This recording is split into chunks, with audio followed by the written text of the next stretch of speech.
So quickly, you give them a few more days off as opposed to going right to 6 days of practice and 1 day off. You might have 4 days of practice, 3 days off, 5 days of practice, 2 days off. They get a day off a little more consistently every couple of 3 days, and I think that may help with just the adjustment of physicality of the game going to the start. So I like that about it, and I think you don't feel like as a coach you're quite as rushed to get everything in before the first game. In the past it's been challenging to get as many of the things as you want to get in: zone offense, press offense, man-to-man sets, zone plays, man plays, where you change the defenses, out of bounds, sideline, late game. I mean, there's all different kinds of things that you're trying to do, and earlier in the year you're just never as comfortable, like you feel like you have everything in, and this may help a little bit with that.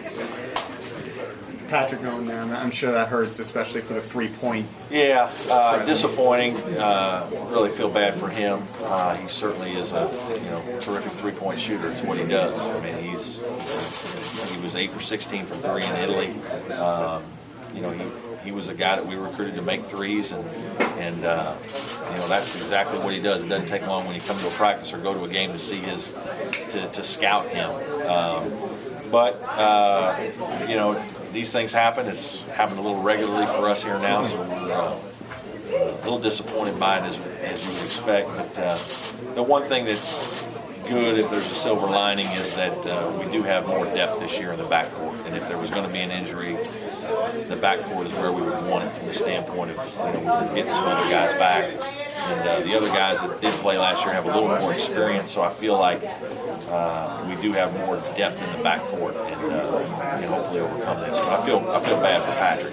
Who's been shooting the ball? Devin Coleman shot the ball well. Patrick Brooks was a good shooter last year.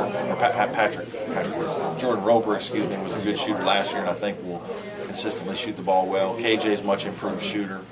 I think Rod and Adonis are both better shooters than they were. They're not, marksmen or anything like that, but they can make more open shots. DeMarcus Harrison is a better shooter. He shot the ball pretty well in Italy, and a guy who we've worked on his shot all spring and summer, and he's been a little more receptive this year after last season to change some things, and I think that he'll shoot the ball better. And I just think all those guys being a year older, having another year of experience, hopefully they'll be more comfortable while they're out playing. And sometimes when you're more comfortable, you're more relaxed, you're more confident, that affects your shot as much as anything. So we certainly have spent a lot of time on it.